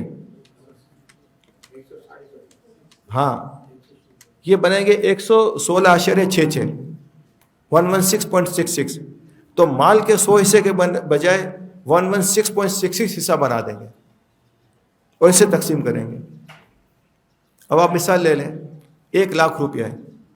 1 لاکھ روپے کو آپ 116.66 سے ڈیوائڈ کریں تو ایک حصہ کتنے کا آئے گا؟ یہ 857.14. اس کو ملٹیپلائی کریں 50 سے تو 42857، یعنی کہ 42,857 روپے کچھ اشاریہ کچھ پیسے بنتے ہیں. یہ تقریباً 700 روپے کچھ 7,000 کچھ کم پڑ گئے 50% سے. اگر 50% ہوتا تو 50,000 ملتے ہیں، تو شوہر کا حصہ کم ہو جائے گا. اسی طرح ان کا حصہ جو 66.66 ہے وہ حصہ بھی کم پڑ جائے گا. تو حصے بڑھا دیں گے تو ان تقسیم میں کم مال ملے گا. اس کو اول کہتے ہیں. تو حضرت عمر کے زمانے میں اس پہ اتفاق ہو گیا کہ جب اس طرح کا مسئلہ آ جائے کہ ہم پرسنٹیج نکالیں تو پرسنٹیج میں حصے بڑھ جائے، مطلب مال کم پڑ جائے تو حصوں کو بڑھا دیا جائے، مال کو کم کر دیا جائے تقسیم کے دوران. اب یہ بھی ضروری ہے، ورنہ اگر ہمیں مسئلہ معلوم نہ ہو اور ہم نے ایسا کیا کہ بیٹی کو سمجھا کہ آدھا ملتا ہے، ہم نے آدھا دے دیا، اب بہنیں کھڑی ہو جائیں گی میرا کہاں گیا، ہم تو تقسیم کر چکے اس کو آدھا، تو باقی کیا کریں گے. یاد ہے بعض دفعہ ایسا ہوتا ہے حصہ مال زیادہ ہو جاتا ہے، یہاں کم پڑ گیا مال تو ہم نے مال میں کمی کر دی. بعض دفعہ مال زیادہ ہو جاتا ہے، اسے بیٹی اور ماں ہے صرف، اور کوئی وارث نہیں ہے، تو میت کی بیٹی کو ملتا ہے آدھا حصہ 50%، اور ماں کو ملتا ہے بیٹی کی موجودگی میں 16.66. تو کل کتنے ہو گئے؟ 50 + 16.66 کتنے ہو گئے؟ 66.66. تو 33.33 بچ گیا، وہ کہاں جائے گا؟ تو اس پر اختلاف ہوا صحابہ کرام میں کے زمانے میں، تو الگ الگ راستے پہ گئے. فقہ حنفی کے اندر اس کا حل یہ ہے کہ اس کے 66.66 حصے کر دیے جائیں. علی رضی اللہ تعالیٰ عنہ وغیرہ صحابہ حضرات کا بھی یہی مسلک رہا کہ اب مال کے 66.66 حصے کر دیے جائیں، جن میں سے 50 بیٹی کو اور 16.66 ماں کو دے دیا جائے. اب آپ 1 لاکھ روپے تقسیم کریں تو ماں کو اپنے اس کے حصے سے زیادہ ملے گا، بیٹی کو بھی اس کے حصے سے زیادہ ملے گا. تو اول میں مال کم ملتا ہے، اور یہ والے حصے جس کو رد کہا جاتا ہے، رد، اس میں مال زیادہ ملتا ہے. تو ایسی صورتیں پیش آتی ہیں. لہذا میں صرف بتانے کا مقصد صرف یہ ہے کہ مال کی تقسیم میں کچھ باریکیاں ہیں، یہ مشکل نہیں ہے، لیکن بغیر سیکھے ہوئے تقسیم نہ کرنا چاہیے. لہذا جو وراثت کی تقسیم کے جو ماہرین ہیں ان سے رابطہ کریں، یا مستقل طور پر سیکھ کر پھر ہم عمل کریں. سوالات جو ہے تحریری ہوں گے، اور میں کچھ اعلانات کروں گا اس دوران جو ہمارے ساتھی حضرات کھڑے ہوئے، اور یہ سوال نامے آپ کو جو پیش کر رہے ہیں، آپ اپنے سوالات لکھ دیں تاکہ بات بہتر طریقے سے سمجھ میں آ سکے. ابھی سوال و جواب کی نشست منعقد ہوگی. جن حضرات کے سوالات ہیں سوال نامے پیش کیے جا رہے ہیں، آپ اپنے سوالات لکھتے ہیں اطمینان کے ساتھ. تمام حضرات اور خواتین اپنے سوالات لکھ لیں، اور یہاں جو ہماری یہ حضرات جو ہے جو پیش کر رہے ہیں سوالات، انہیں کو سوالات دے دیں تو مولانا ان کے جوابات دیں. بیوہ 4 بیٹے اور 3 بیٹیاں ہیں. تو ایک بیٹے نے صرف 4 بیٹوں میں مال تقسیم کر دیا، میت کی بیوہ اور 3 بیٹیوں کو کچھ بھی نہیں دیا. اب ایک بیٹا یہ چاہتا ہے کہ میں اپنے ذمے سے فارغ ہو جاؤں، تو کیا اس کو اپنی والدہ اور بہنوں کو حصہ دینا ہوگا؟ جی، جو اس کے حصے میں بہنوں کا والدہ کو حصہ آیا وہ دے دیں. جو بقیہ بیٹوں نے حصہ لے لیا وہ ذمہ دار اس کے ہیں، ان کو ترغیب دی جائے کہ آپ کے پاس ماں اور بہنوں کا حصہ جو آ گیا آپ وہ دے دیں. اس کے حصے میں جو ماں کا اور بہنوں کا حصہ ہے وہ واپس کر دیں، صرف دوسروں کا حصہ اس کے ذمہ نہیں ہوگا. یہ ایک سوال ہے کہ میری فیملی ہے، 4 بیٹے، 1 لڑکی، 6 بہنیں اور 2 بھائی. تو دیکھیے میں نے پہلے عرض کیا تھا کہ رشتے میت سے بیان کیے جائیں، تو یقیناً انشاءاللہ اپنے رشتے میت سے بیان کیے ہوں گے. تو بیٹے کی موجودگی میں بہن بھائی محروم ہو جاتے ہیں. نرینہ اولاد اگر کسی کی ہو تو میت کے بھائی بہن ان کو وراثت نہیں ملتی. تو 4 بیٹے اور 1 لڑکی ہو گئی، باقی رہ گئے بہنیں اور بھائی، یہ محروم ہو جائیں گے.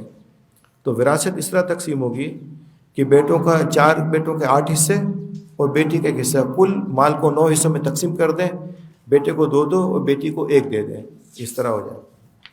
انہوں نے لکھا کہ میرے انتقال کے بعد میری میراث کی شرعی تقسیم کیسے ہوگی؟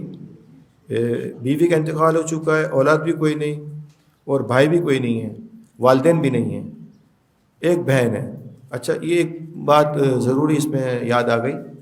انہوں نے لکھا کہ والدین نہیں ہیں. 6 وارثوں کو یاد کر رہے ہیں جن کا میراث میں حصہ ضروری ہے، یعنی اس کو آپ نظر انداز نہیں کر سکتے، وہ کبھی محروم نہیں ہوتے ہیں. بیٹا بیٹی یعنی اولاد، لڑکا لڑکی میت کے، یہ کبھی محروم نہیں ہوتے، ان کو ہمیشہ ملتا ہے.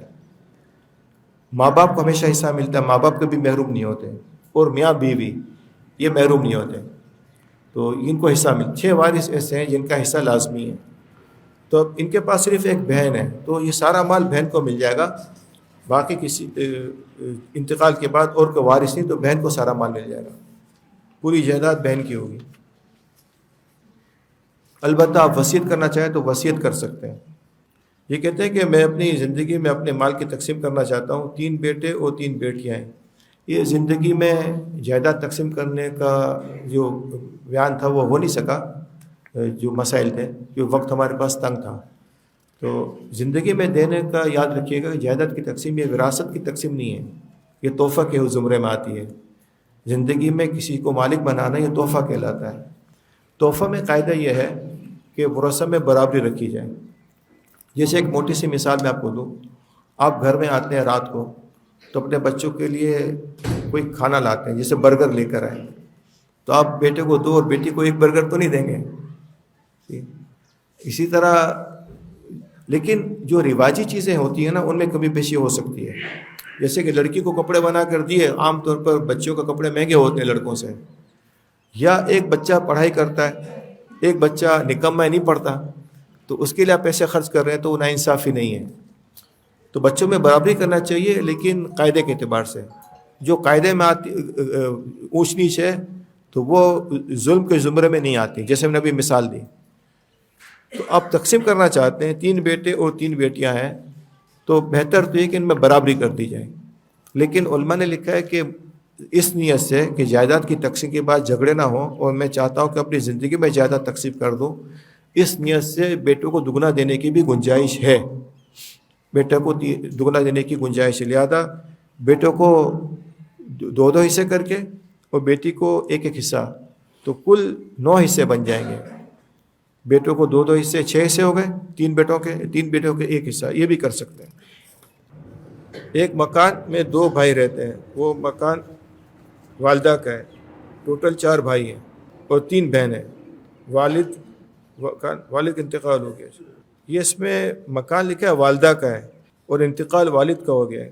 ٹوٹل وارثین 7 میں، جبکہ ایک بھائی کا انتقال والدہ کی موجودگی میں ہو گیا ہے، والد بھی نہیں ہے. یہ سوال ذرا سمجھنا پڑے گا کیونکہ کچھ تھوڑی سی ابہام ہے اس میں. سوال یہ ہے کہ والدہ کا مکان ہے اور انتقال والد کا ہوا ہے، تو آپ والدہ کی تقسیم کا پوچھنا چاہ رہے ہیں یا والد کی؟ یہ پھر وضاحت کر دیجیے گا انشاءاللہ.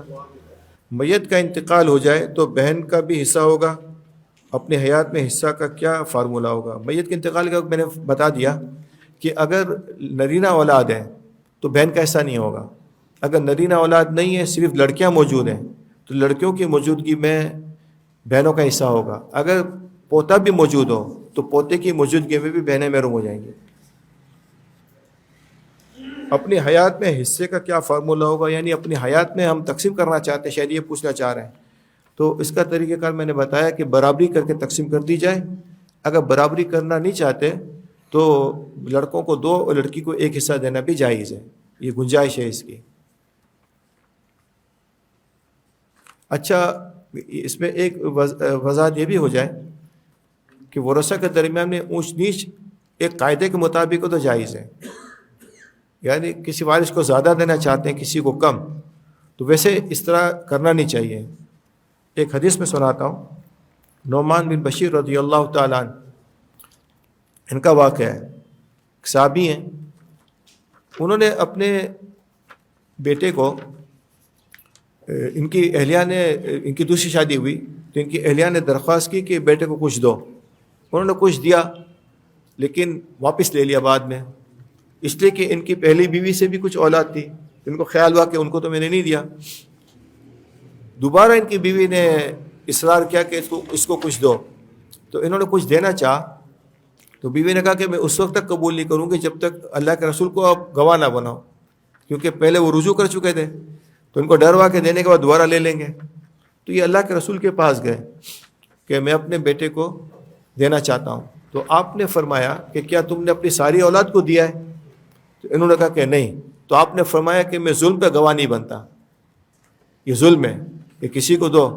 اور پھر اس طرح کے مفہوم حدیث کا ہے کہ آپ نے فرمایا تم چاہتے ہو کہ تمہارے ساتھ سب بچوں کا سلوک اچھا رہے؟ تو انہوں نے کہا. تو آپ نے فرمایا کہ سب کو برابری کرو، سب کے درمیان. تو یاد رکھیے گا کہ برابری نہ کرنے کی صورت میں خود آپس میں انتشار پیدا ہوگا. البتہ کچھ وجوہات ہوں جس میں ظلم کے زمرے میں نہ آتی ہوں اور قاعدے کے تحت آتی ہوں تو اس میں گنجائش ہے کمی بیشی کرنے کی. جیسے مثال کے طور پر ایک بچہ والدین کی خدمت کرتا رہا ساری زندگی, میاں بیوی ماں باپ کی خدمت کرتے رہے, اور باقی جو سب بچے فارغ ہوئے انہوں نے کوئی خدمت نہیں کی. اب باپ چاہتے ہیں کہ ساری زندگی اس نے مجھے رکھا, میری خدمت کی, میں اس کے عوض میں کچھ اس کو زیادہ دے دوں, تو گنجائش ہے. ایسے ہی ایک بچہ معذور ہے, کما نہیں سکتا, دوسرے ماشاءاللہ ویل سیٹ ہیں, تو یہ بھی کر سکتے ہیں کہ اس معذور بچے کے لیے کچھ اضافی چیز کر دیں, اس میں کوئی حرج کی بات نہیں. تو اس طرح کی چیزیں ہوں جو قاعدے کے زمرے میں آتی ہوں تو کر سکتے. علماء سے مشورہ کر لیا جائے اس کا. کیا باپ اپنی زندگی میں اپنی سب اولاد کو دے دے مگر ایک بیٹے کو نہ دے, تو کیا یہ جائز ہے؟ دیکھیں اس طرح کرنا جائز نہیں, میں نے حدیث آپ کو سنائی, لیکن اگر کوئی بیٹے سے کوئی ایسی کوئی بات ہو جس کے ظن غالب ہو کہ یہ مال دین کے خلاف استعمال ہوگا, تو پھر اس صورت میں علماء کرام سے مشورہ کر لیا جائے. آج کل جائیداد بیوی کے نام لی جاتی ہے, شوہر کے انتقال کے بعد اولاد کی خواہش ہے کہ ان کا حصہ دے دیا جائے, جبکہ بیوہ اس جائیداد پر قابض رہتی ہے. اب دیکھیے یہ شروع میں آپ کو بتایا تھا کہ ترکہ کس کو کہتے ہیں؟ جس کا آدمی زندگی میں مالک ہو. صرف نام کر دینے سے اس کی ملکیت سے نہیں نکلتا. تو اگر کسی کے نام پلاٹ کر دیا, بیوی کے نام کر دیا, یا اپنے ملازم کے نام کر دیا ٹیکس وغیرہ کے مسائل کے لیے, اور کوئی ایکس وائی زیڈ کوئی بھی چیز ہو, تو وہ اس کی ملکیت سے نہیں نکلے گا.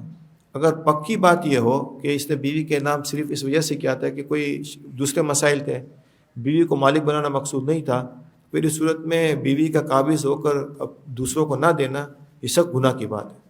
اگر میراث میں باقاعدہ تحریر کے ساتھ بتایا جائے کہ میں نے حصہ نہیں لینا, تو کیا وہ شرعی طور پر وراثت کے حصے سے علیحدہ ہو گیا؟ نہیں. اگر کوئی یہ کہے کہ میں حصہ نہیں لیتا پھر بھی علیحدہ نہیں ہوگا, اس لیے کہ وہ اس کا مالک بن چکا ہے, اس کی ملکیت میں وہ چیز آ چکی ہے. میں پہلے بتائی جبری ہے, آپ کو اختیار نہیں اپنی ملکیت میں نہ لینے کا. البتہ ملکیت سے نکالنے کے طریقہ کار ہیں. آپ ملکیت کے نکالنے کا طریقہ پوچھیں کہ اب یہ چیز میری ملکیت میں آ چکی ہے میرے والد کے انتقال کے بعد, اب میں فلاں کو دینا چاہتا ہوں تو کیسے دوں؟ تو اس کا طریقہ کار, اس کو بیچ دیں, اس کو تحفہ دے دیں, تحفے کے لیے پھر آپ کو قبضہ دینا پڑے گا, اس کے مسائل پوچھ لیں, ٹھیک ہے نا. تو نہ یہ کہہ دینے سے کہ میں نہیں لیتا, آپ کی ملکیت سے وہ چیز نکلے گی نہیں. اسی طرح اگر کوئی وارث یہ کہتا ہے کسی وارث کو کہ میں چیز نہیں لیتا, تو دوسرا وارث رکھ لے, تو اس کو چاہیے کہ واقعتاً اگر وہ اس کو دینا چاہتا ہے تو شرعی قاعدے کہتے ہیں تو اپنی ملکیت میں لے آئے. علماء اکرام سے اس کا مشورہ کر لیں. مختلف صورتیں ہو سکتی ہیں جس میں خرید و فروخت کا معاملہ ہے, ہبہ کا معاملہ ہے, تو اس کو انجام تک پہنچائیں. ورنہ کیا ہوگا کہ کئی سال کے بعد یہ فائل کھلے گی, اور کوئی وارث اگر کسی مفتی کے پاس چلا گیا تو وہ یہی فتویٰ دے گا کہ یہ ترکہ بھی تقسیم میں یہ وارث ہیں, لہذا آپ اس کے حقیقی مالک نہیں بنے, پھر پریشانی ہوگی. میت کے وارثوں میں 3 بیٹے, 2 بیٹی اور 2 بیوہ ہیں, اس کی تقسیم کس طرح ہوگی؟ دیکھیے بیوہ کو 12.5%, اگر 1 ہو, 2 ہو, 3 ہو, 4 ہو, سب بیوہ کو ملا کر ملے گا. 12.5% ہے تو یہ آدھا آدھا 2 بیووں کو مل جائے گا, باقی رہ گئے 87.5. تو اس میں 3 بیٹے اور 2 بیٹیاں, تو بیٹوں کے 6 حصے اور بیٹیوں کے 2, کل 8 حصے. تو 87.5 کو ڈیوائڈیڈ بائی 8 کر دیں, 2 حصے بیٹوں کو, 1 حصہ بیٹی کو, اس طرح ہو جائے گا. مولانا صاحب اگر باپ اپنی حیاتی میں تقسیم کر دے اور بیٹی کے مقابلے میں بیٹوں کو زیادہ مل جائے, اور باپ کے تقاضوں کے باوجود بیٹا زیادہ حصہ نہ دیں حالانکہ بیٹی کو کم دیا ہو, برائے مہربانی وضاحت کر دیں, اور ماں کے حصے میں بیٹی کا کتنا بنتا ہے؟ یہ دیکھیے مسئلہ یہ ہے کہ اگر کسی آدمی نے اپنی زندگی میں اپنی جائیداد تقسیم کی, شرعی قاعدے کے مطابق قبضہ دے دیا, تو پہلی بات تو یہ سمجھ لیں کہ آدمی اپنی ملکیت پہ خود مختار ہے, کہ وہ اگر کسی کو دے دیتا ہے تو وہ اس کا مالک بن جائے گا جس کو دیا. دوسری بات یہ کہ آیا دینا یہ اس کا بہتر تھا کہ نہیں تھا, ایسا کرنا جائز تھا کہ ناجائز تھا؟ بہت سی چیزیں ناجائز ہوتی ہیں لیکن نافذ ہو جاتی ہیں.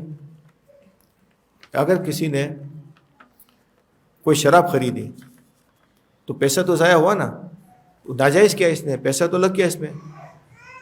ایسے ہی اگر کسی نے بیٹوں کو زیادہ دے دیا ناجائز طریقے سے بلا وجہ، بیٹوں کو کم دیا اور بیٹوں کو زندگی میں اس کا مالک بنا دیا، تو بیٹے مالک بن جائیں گے. ایسا نہیں ہوگا کہ مالک نہیں بنیں گے، نافذ ہو جائے گا یہ، لیکن ہوا غلط. اب انتقال کے بعد وارثوں کو چاہیے کہ باپ نے جو غلط کیا اس کو صحیح کر دیں. بیٹوں کو چاہیے کہ قربانی دے کر اپنی بہنوں کا حصہ دے دیں. یا اگر بیٹے تیار نہیں ہوتے ہیں تو بیٹیوں کو چاہیے کہ باپ کو معاف کر دیں کہ ان سے غلطی ہو گئی ہے. یہ دونوں صورتیں ہیں. ماں کے حصے میں بیٹی کا کتنا حصہ بنتا ہے؟ تو ماں اور مرد عورت کا فرق نہیں ہے. بیٹی کا ماں کے حصے میں بھی وہی بنتا ہے، باپ کے حصے میں بھی وہی بنتا ہے. انتقال کے بعد، ماں کے انتقال کے بعد بیٹی کو اتنا حصہ ملے گا جتنا باپ کے انتقال کے بعد ملے گا، یعنی آدھا. اگر ایک ہو تو، اگر دو یا زیادہ ہیں تو 66.66. بیٹا اگر ساتھ ہے تو 1:2 کے ریشو سے ملے گا. یعنی مرد عورت میں اس میں کوئی فرق نہیں ہے. ایک شخص کا انتقال ہو جاتا ہے، اس کی اولاد نہیں ہوتی، اس میں اس کی بیوی کا کتنا حصے اگر میت کی اولاد نہ ہو. دیکھو میت کی اولاد سے یہ بات سمجھ لیجیے گا کہ ایک شخص ہے، اس نے شادی کی ایک عورت سے، اس سے بچے ہوئے، پھر دوسری بیوی سے شادی کی، اس سے بچے نہیں ہوئے. اب یہ شخص کا انتقال ہو جاتا ہے تو دوسری بیوی سے تو بچے نہیں ہیں لیکن پہلی بیوی سے بچے ہیں، تو یہ اولاد شمار ہوگی. اسی طرح اس عورت کا انتقال ہو جاتا ہے تو اس عورت کے اپنے بچے نہیں ہیں، اس مرد کے بچے ہیں. تو یہ پوچھا جو گیا کہ اس کی بیوی کا کتنا حصہ ہوگا. اولاد نہیں ہے. اگر اس کی بیوی کی کوئی اولاد نہیں ہے، بیوی کی اولاد نہ ہونے کا مطلب ہے کہ اگر اس کی ایک ہی شادی ہوئی اس مرد سے اور کوئی اولاد نہیں ہوئی تو پھر تو اس کا حصہ چوتھائی ہے، 25%. اگر اس بیوی کی پہلے سے کوئی اولاد تھی، اس نے دوسری شادی اس مرد سے کی، اس سے کوئی اولاد نہیں ہوئی، تو پھر اس کا مرد کی کوئی اولاد، مرد کی اگر پہلے سے شادی ہو چکی ہے، اس کی کوئی اولاد ہے، اس بیوی سے کوئی اولاد نہیں ہے، تو پھر اس صورت میں اس بیوی کو 12.5% ملے گا. یعنی میت کا لحاظ کیا جائے گا اولاد ہونے نہ ہونے میں. ٹھیک ہے نا. تو بیوی کا حصہ اولاد نہ ہونے کی صورت میں 25% ہے. اور اس کے 3 بھائی کا کتنا حصہ ہوگا؟ اور بیوی کو دینے کے بعد اولاد نہ ہونے کی صورت میں 25% دینے کے بعد 75% بچ گیا. جو کچھ ہوگا وہ اس کے بھائی بہنوں کو مل جائے گا. اگر بھائی ہیں تو سارا بھائیوں میں تقسیم ہو جائے گا، بہنیں ہیں تو بھائی کو دگنا، بہن کو ایک حصہ دے کر اس طرح کریں. میت کے والد کی وراثت میں سے بیوی کا کتنا حصہ ہوگا؟ یہ سوال سمجھ میں نہیں آیا. والد کی وراثت میں بیوی کا حصہ، یعنی کہ اگر والد ہے میت کے اور میت کی بیوی ہے تو والد کی وراثت میں میت کی بیوی کا کوئی حصہ نہیں ہوگا. یا اور کوئی مطلب ہے تو پوچھ لیجیے گا. میرے 4 بیٹے ہیں، ایک بیٹا لاپتہ ہے. میں زندگی میں پراپرٹی تقسیم کرنا چاہتا ہوں، تو 4 بیٹوں میں سے ایک بیوی میں سے کس طرح تقسیم، 4 بیٹے اور ایک بیوی میں کس طرح تقسیم کروں؟ تو وہی قاعدہ ہے کہ 12.5% بیوی کا ہوگا اور 87.5 یہ 4 بیٹوں میں ڈیوائڈ ہو جائے گا اگر آپ اس طرح کرنا چاہتے ہیں زندگی میں. یہ دیکھیں، ایک بیٹے کا حصہ آپ رکھ لیں، امید اگر آپ کو ہے کہ جب تک وہ آ جائے، جب آپ نا امید ہو جائیں تو پھر آپ چاہیں تو باقی جو مال بچے وہ بیٹوں کو تقسیم کر دیجیے گا بعد میں. الحمدللہ رب العالمین والعاقبۃ للمتقین والصلاة والسلام علی رسولہ الامین. اللہم ربنا ظلمنا انفسنا وإن لم تغفر لنا وترحمنا لنكونن من الخاسرين. يا حي يا قيوم برحمتك نستغيث. اللهم أصلح لنا شأننا كله ولا تكلنا إلى أنفسنا طرفة عين. رب اغفر وارحم وأنت خير الراحمين. وصلى الله تعالى على خير خلقه محمد وآله وصحبه أجمعين برحمتك يا أرحم الراحمين.